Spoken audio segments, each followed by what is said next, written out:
All right, so this final presentation, we're going to try and unpack just how much impact we've had from SRFSI. So what we have here are the partner estimates of uptake in area and in farmer implementations across the project. There's a few key numbers. The first one is that there's about 40,000 hectares under CASI practices in 2020. The bulk of that is in surface seeding in Mulder. The second, in 2020, we were nearing 120,000 farmers who are using CASI practices across the region. What else do we know? Well, we can see that CASI is being used in a diversity of crops, and also that the majority of uptake is in West Bengal. Now, those numbers are impressive, but they also don't capture everything else that SRFSI has achieved. Now, given we're a decade old, I'm going to bring back the PowerPoint animations to welcome in what I believe are the top 10 highlights of SRFSI. And coming in at number 10 of SRFSI's top 10, we have the direct capacity developed. This is Nepal's national stadium. It holds around 20,000 people. SRFSI can claim to have directly trained enough people to fill the stadium 3 times over. Now that is a serious achievement. And in at number 9, we have the Centre of Excellence for Conservation Agriculture at UBKV.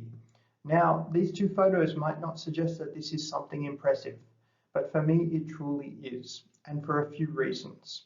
The first one is that the government of West Bengal sanctioned it, and ICAR sanctioned it, meaning that they can see the value here in long-term capacity development, and not just for West Bengal, but for the region and more broadly to the northeast of India. So this is something established that can create really long-term impact, and no longer just for the project, because the project isn't providing ongoing support. This is long-term potential to build impact for CASI across the region. Well done. And here we have number 8, innovation platforms. Now, it's not just that we were able to establish these innovation platforms, but it's also that we went to that next level to try and evaluate them, to learn more about them, and to make sure that the learnings that have come from innovation platforms are not just stuck in a project, but they're able to be known more widely than the project. And that in itself is an achievement.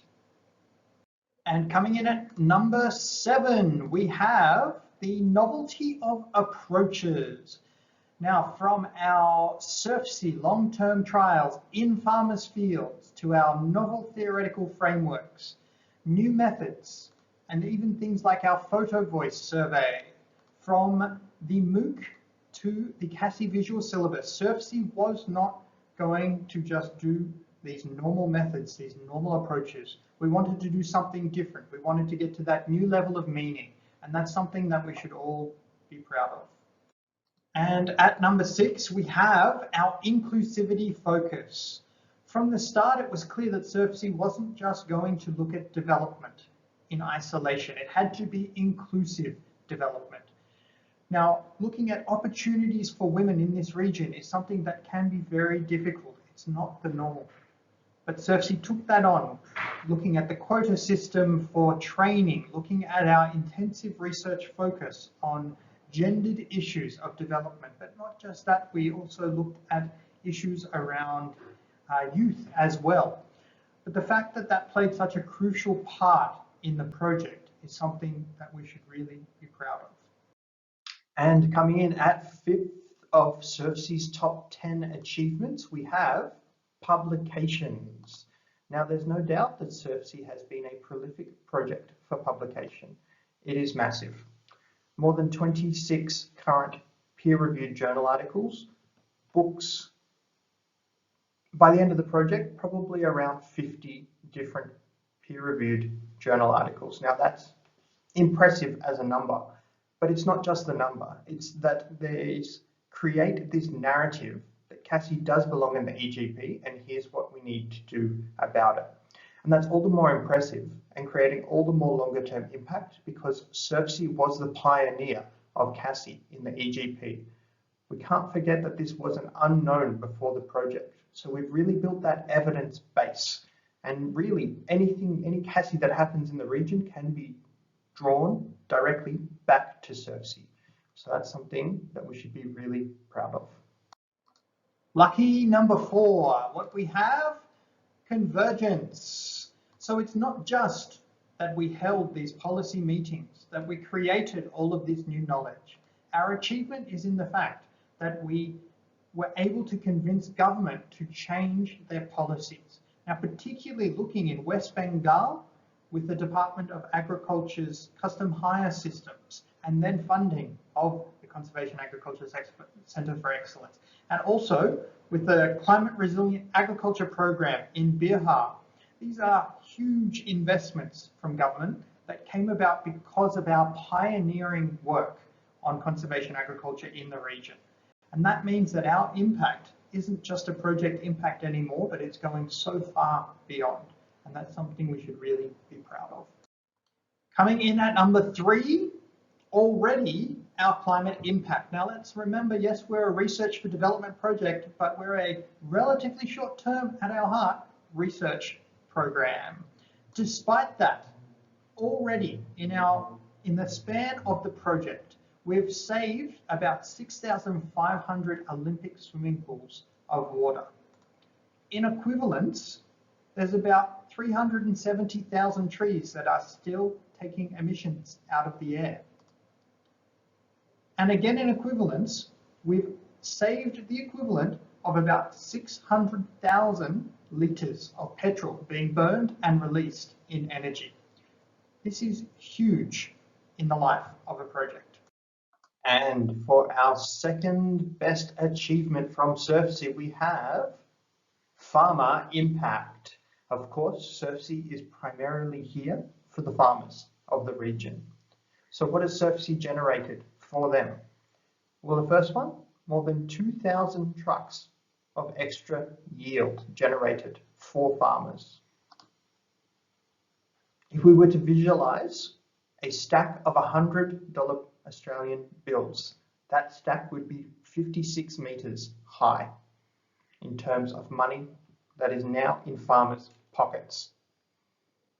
Importantly, that's a 4-to-1 return on the project's investment in the life of the project, and I think that's pretty impressive. We've saved the equivalent of 55 lifetimes of labour, and of course, as we saw throughout the presentations, that labour is reallocated to even further economic benefits. And just as a fun little figure, the calories that have been created, well, that's about 141 million meals. That's pretty impressive. Well done, everybody. And drum roll, please, as we finish our top 10 countdown at number 1, we have our collaborations and friendships.